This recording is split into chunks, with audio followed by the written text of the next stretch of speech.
If you clicked on this video, the title is what I'm going to be talking about. I will be talking about my journey into becoming an MD-PhD student, the different things I did to get here, and yeah. I do just want to also preface this by saying that this just happens to be my journey and what I did to get here. There's no one singular correct way to do it, and if you do something completely different from me, that doesn't really mean anything. I'm mainly sharing this for people who are curious, people who are looking for more information, and also just kind of proof that there's more than one way to get to where you want in terms of medical school admissions, graduate school admissions, etc.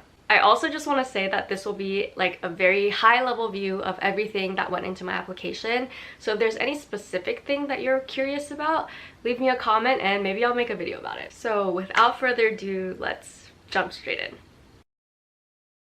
So I'm going to start this discussion of kind of my journey starting from undergrad, just because even though I kind of knew I wanted to be a doctor in high school, I don't think there were any experiences in high school that made me like a particularly strong applicant or anything like that. My experience in high school was pretty average. The only kind of like experiences related to medical school was I was just volunteering at a local hospital. I didn't do any shadowing, I didn't do any research. I feel like these days a lot of high schoolers are doing that. Obviously, I think those are great experiences to have in high school if you happen to get experiences like that. It just wasn't like personally the case for me, and so I will start, I guess, the discussion of my journey starting in undergrad. And so we'll start with the undergraduate major. I went to Cornell, I majored in statistics, and I feel like usually that raises some questions like, why did you major in statistics? Or like, I thought pre-med was a major, so let's break that down a little bit. So one thing to understand about pre-med is that it's actually just a collection of classes. A lot of people like to think of it as like the pre-med track. But it's really just a bunch of different course requirements. And so what that means is you can basically major in anything and then just tack on pre-med. So I took all of the classes required for my statistics major, and I also took the required pre-med classes. And generally the required classes for pre-med or the pre-med track is 2 semesters of biology and lab, 2 semesters of general chemistry and lab, 2 semesters of organic chemistry and lab, 2 semesters of physics and lab, 1 semester of biochemistry, 1 or 2 semesters of English, 1 semester of calculus, and 1 semester of statistics, and I will put that somewhere on the screen, I guess, because that's a lot. And this list of classes is a little bit dependent on the medical school that you end up applying to. So for example, some medical schools will require 2 semesters of biology and the lab plus some kind of upper level biology. And some schools might not require calculus, and some schools might require only 1 of either calculus or statistics, and some schools might require like a social science class. But in general, that's what my undergrad recommended all the pre-meds to take, and that's exactly what I did. But of course, I didn't do like the extra upper level biology class, so I ended up not being able to apply to some medical schools because of that. But doing this list of classes got me like eligible to apply to maybe like 80 to 90% of medical schools in the US, and most of the medical schools I was interested in.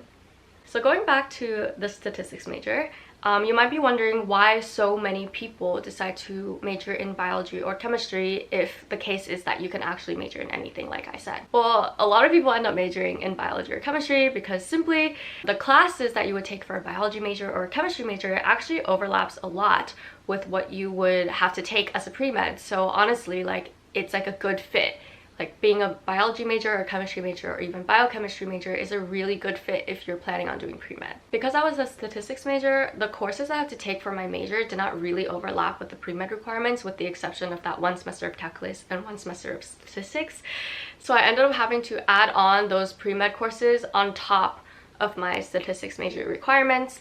And I also ended up doing a music minor as well, so that led me to kind of overloading credits a lot of the semesters when I was in college. Basically, if you choose a major that doesn't have a lot of overlap with the pre-med courses, you will end up having to take more classes than a student who chose a major that did have a lot of overlap with the pre-med courses. To put this in perspective, basically I would have only had to take like 1 or 2 more classes to end undergrad with a double major in biology. I just didn't do that because I didn't see a point and I was already overloading. So I get the question sometimes from high schoolers asking me, oh, like, what do you think is the best major to go into if you're gonna pursue pre-med? And my honest answer is do whatever you want. It doesn't really change the way admissions committees view you for medical school, even though you will see in the data that most people who apply to and matriculate in medical school are majors in life sciences. So I actually have the data for the AAMC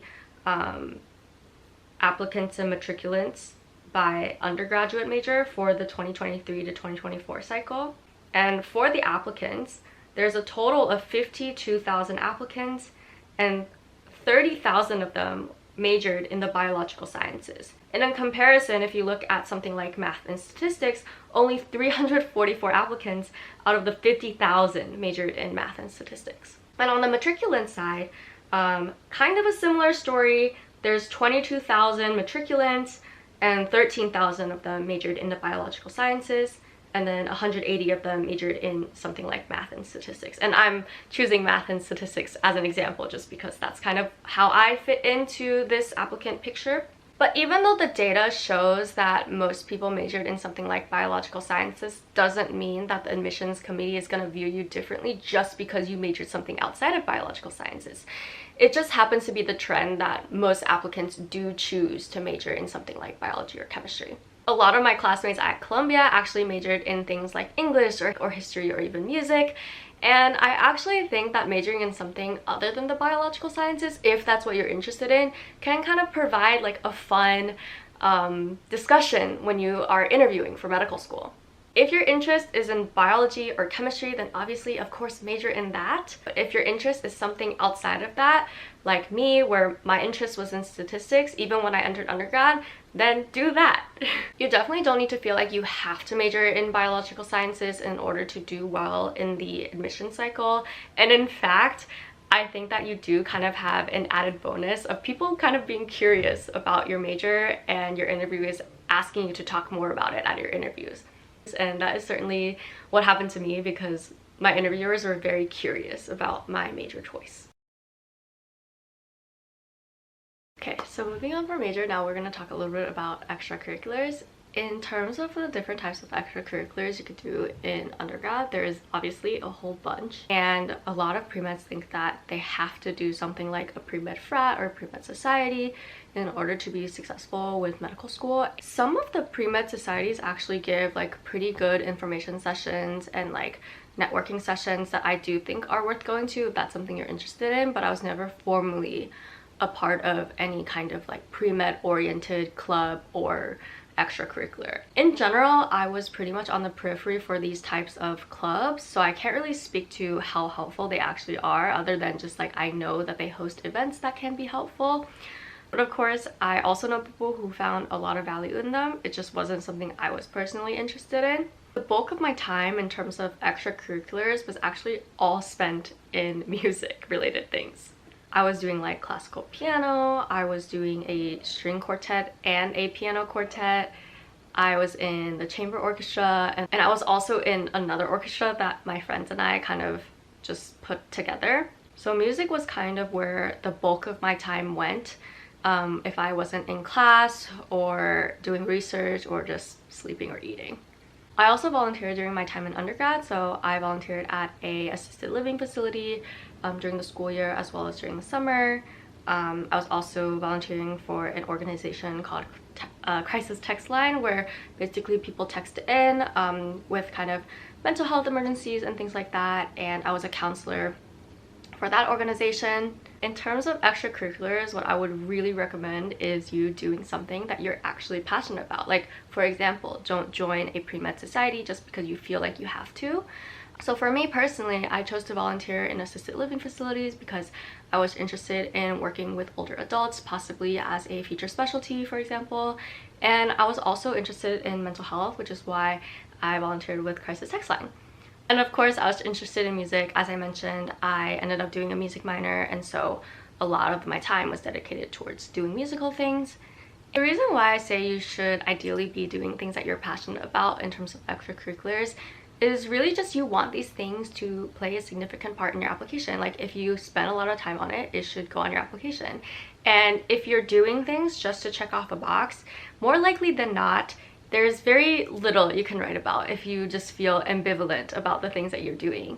And because I really enjoyed what I was doing, I put a lot of time into these extracurriculars, I was passionate about it, I was able to, you know, write about these things on my medical school applications, and my activities did play a significant role in my application, and none of it was really like kind of a filler item to me. But I think if you were trying to do things just to check off a box, or like because you feel like you have to, then the essays you write are gonna come off like a checkbox item. So this next thing I'm going to talk about is a little bit of a checklist item, and it's okay to treat it as a checklist item in my opinion, and it's shadowing. I can make an entire video on how to go about finding shadowing opportunities, especially for people who might not have personal connections to doctors. I was in that situation. I don't have family or personal connections to doctors, and so a lot of my kind of looking for shadowing opportunities was more strategic than anything. But the good news is that you actually don't need that many shadowing hours. Like, I feel like you'll see online that some pre-meds have, you know, 500, 1,000 shadowing hours. You don't need that. I had about 100 hours split across a couple different specialties. And I did this kind of in my senior year of undergrad, which is a little bit late, and then also during my gap years. So the different specialties I shadowed across my 100 hours included surgery, hematology, oncology, anesthesiology, neurology, and neuro-ICU. So yeah, it's kind of like all over the place, and I actually really liked the fact that I got to see a couple different specialties and shadow several different doctors. And the whole purpose for shadowing as a pre-med student is to get a sense of what a doctor's day-to-day life is like. And the reason why I think it would be good to shadow a couple different specialties is because everyone's day-to-day looks slightly different. And my advice if you're currently pre-med or like thinking about pre-med is, if you don't have personal connections to physicians, to start this process of looking for physicians to shadow quite early. I remember being a little bit stressed because I was a senior in college and I really didn't know where to start. And you can cold email. A lot of people cold email physicians and people in their community. What I did was I looked for different programs that are affiliated with my school and the hospital around Cornell. And at the time I was there, they had a program where they would match up physicians and students for like a day or two of shadowing. Another way I found shadowing was through this alumni database that Cornell used to have. I think they've revamped it since then, and I don't really know how it works anymore. But back in the day, they had an alumni database, and people would put like their professions, and the physicians would actually put whether or not they would allow students to shadow, and that's how I found some opportunities. I just emailed and asked. So the last kind of way to find shadowing opportunities is to build the connections with physicians yourself. And that sounds really weird, but at least 2 of my shadowing opportunities I got because I was doing research with physicians, and then I just asked if I could shadow them. So yeah, to recap everything, kind of a checklist item, shadow about 100 hours, try to do it across a couple of different specialties, and start early if you plan on cold calling and cold emailing. So moving right along to the next thing on my list, which is research. So when I started in undergrad, a lot of people told me that research is absolutely necessary. You must have research in order to get into med school. I don't actually think that's true. And another thing that you'll hear is that you have to have wet lab research in order to get into medical school. So specifically like basic science, research with like cells and mice and all of those things. And if you know anything about me, is that I never did any of that. So I'm gonna tell you what I did in terms of research, and then I'm gonna break it down more into like kind of general advice in terms of research and research in the context of medical school applications. So in undergrad, because I was a statistics major, I didn't do any kind of basic science or bench science research. I was in the business school doing machine learning type analytic research. And I mainly wanted to do that because I wanted to build on my statistics skill set. I want to learn advanced machine learning methods and work on things that I wasn't necessarily learning about in class. I really wanted to play around with machine learning, and that was what my professor was doing. I started spring semester my freshman year and continued to work with this professor till the end of undergrad. And the reason I did that was, again, because I wanted to build on those computational skills. I really liked the style of mentorship that my professor had, and I don't know, I just thought it was like a really positive experience, and I didn't really think it was necessary for me to try to seek out another opportunity in undergrad. But I think in that time in undergrad, when I realized that, you know, maybe I wanted to do an MD-PhD, it would be necessary to try to pursue something that is at least clinically related, clinically relevant, or at least just clinically adjacent. And because of that, I ended up doing 2 gap years full-time doing research. So again, like building machine learning models, but this time using clinical data so I can at least talk about my work in a clinical context. So that's what I did in terms of research, and by the time I applied, I projected to have completed 2,600 hours of research before I matriculate.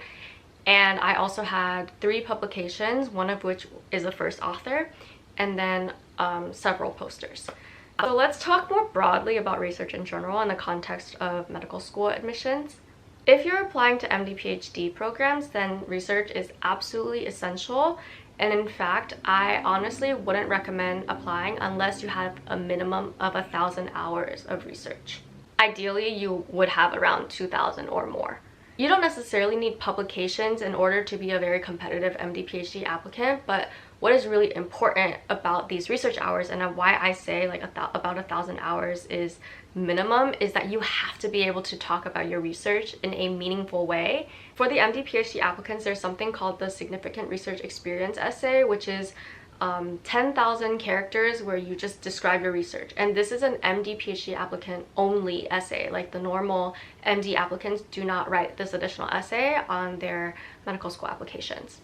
And so that's why I think it's so important to have substantial research experience. That's kind of why I say minimum 1,000 hours, preferably more, because I think less than that, like, it's very difficult to write about what exactly it is that you did in research and how your findings contribute to kind of the broader scientific community.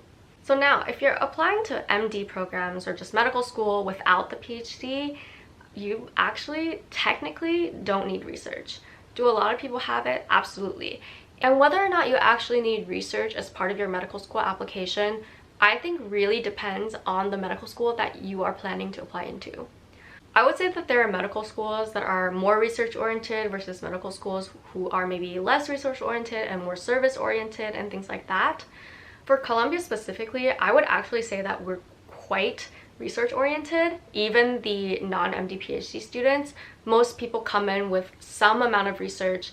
And do students with no research or students who hate research also get into Columbia? Absolutely. I am just saying that as a broad general trend, my school seems to care about research and favor applicants who have done research in the past. But even if that is the case, that you want to apply to a research-oriented medical school and so you want to have research experience, that does not mean you have to have bench science, wet lab, basic science research experience. For example, you can do research in public health, you could do clinical research, you could do psych research, you can do business research like me. I feel like in general, the point of doing research, if you're applying to medical school, is that you are familiar with like the scientific inquiry process, you're good at scientific writing, you're good at collaborating on a team. Like, those are the skills I feel like that are relevant and will make you a good applicant, not the actual research itself. Of course, output is great, being able to talk about your research is great, but if you're applying to medical school, I think those are kind of like the competencies that medical schools are looking for, rather than like, oh, like how many publications do you have? Again, this is different if you're applying to MD PhD. I think they care about that a little bit more, but for medical school applications, you're not necessarily limited to just doing bench science research. So to recap, if you're applying MD PhD, you definitely need research. At minimum 1,000 hours, but preferably closer to 2,000 or above. And then if you're applying to medical school, so without the PhD, just an MD degree, I would say that research is still great to have. If you're someone who just doesn't enjoy doing research or don't want to do research for whatever reason, I still kind of think that's okay, as long as you have something on your application that kind of like makes up for it. So for example, if you don't want to do research but you're really into service, then maybe like starting a nonprofit is like the thing that you do with your time, and that would be excellent. Okay, so moving right along, let's talk about summers. So for me personally, I worked every single undergrad summer except for the one after graduation.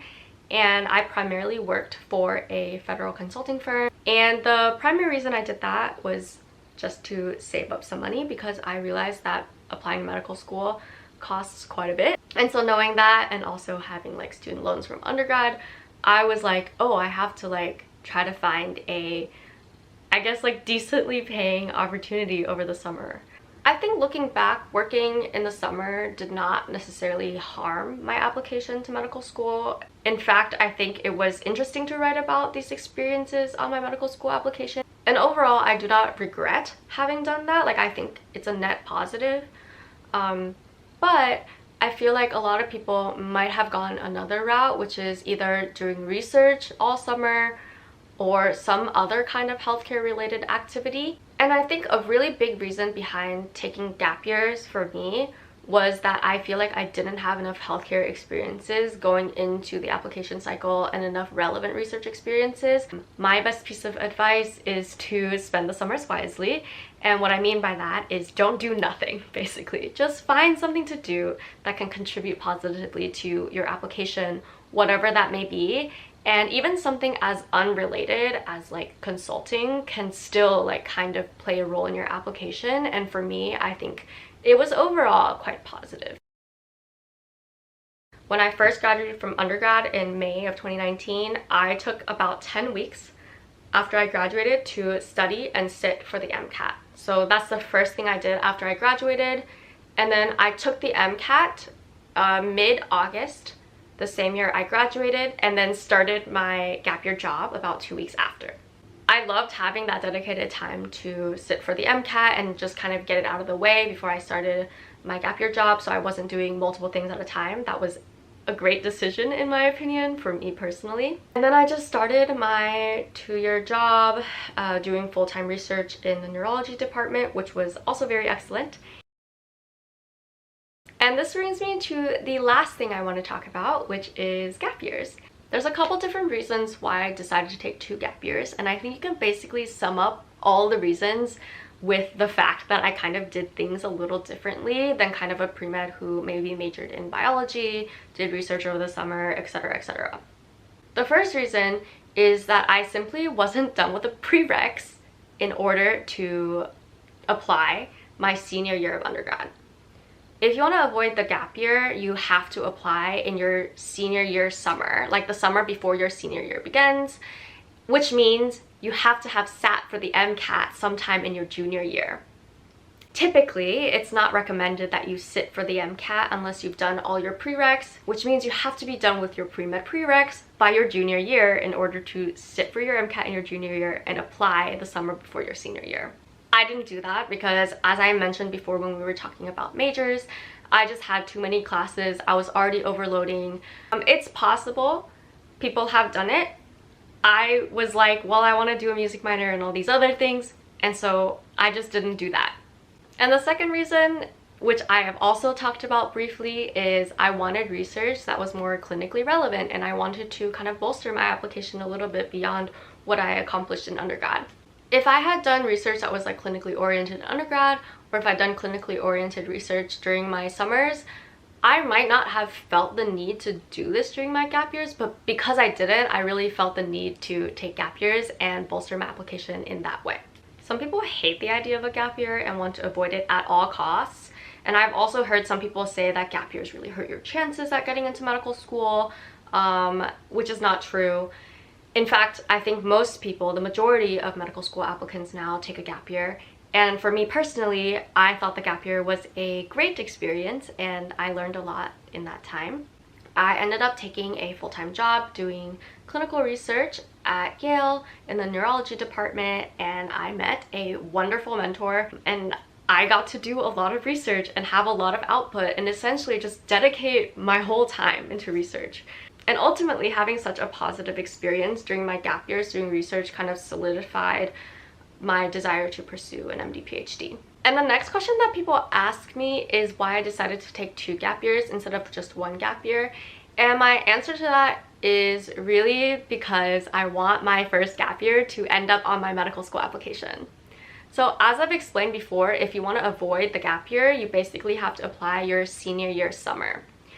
Thus, if you only want to take one gap year, you apply the summer before you start your gap year. So whatever you really accomplish during your gap year, like the publication, don't really make it onto your application, because by the time you start your gap year, you're pretty much already submitted the first part of your application. You can submit updates to the schools as the application cycle goes on, as you're completing things in your gap year, but really when you submit your application, what's going to be on there is just the 4 years in undergrad. And so I wanted all 4 years of my undergrad as well as 1 year of my gap year to be on my application, as well as any, I guess, future projected hours that I will perform in the second half of my gap year.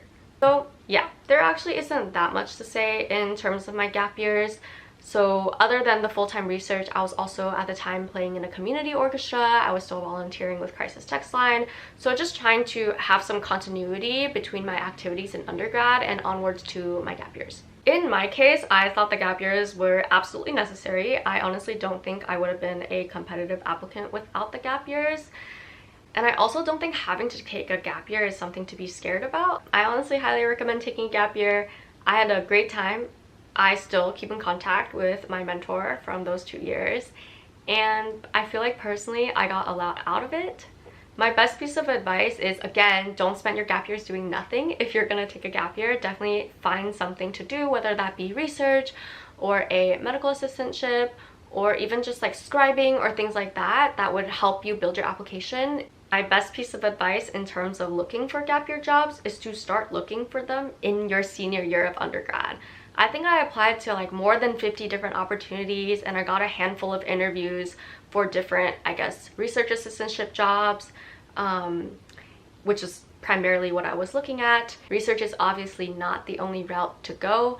I think if you're planning on applying MD-PhD, I would recommend you picking a research-focused gap year opportunity. But if you're just applying to medical school and not interested in the PhD side at all, then you could do anything like a medical assistantship, EMT. You could just volunteer during that time. It just really depends on where you feel like your application needs a little bit more work. And I feel like as long as you're doing something meaningful and productive during your gap years, then the gap year should be fine and work out in your favor. Alright, so those are the things I wanted to talk about today, and kind of breaking down different aspects of my journey. I guess before we go, I should probably share my stats. And I'm sharing this not for comparison purposes, but mostly because, like, at least on TikTok, a lot of people always ask me, oh, like, what are your stats? Like, what did you do? And etc. And I just want to be, I guess, transparent. Maybe I'll make another video just going through the entire, like, primary application that I submitted. But I ended up getting a 520 on the MCAT, and then my final GPA after undergrad was a 3.76. And I also ended up applying to 25 schools. They're all MD-PhD programs. I did not apply to any MD programs. And I ended up being interviewed by 5 of those 25 schools. I got accepted into 3, rejected from 1, and waitlisted in 1. And now I'm at Columbia. So that's kind of the rundown. So I think that's everything I wanted to talk about today. Again, this is kind of like a really high-level overview, a little bit of what I did, a little bit of my own advice. And if there's anything that you're curious to know more about, leave me a comment and I'll try to address it. If you made it this far in the video, thank you so much.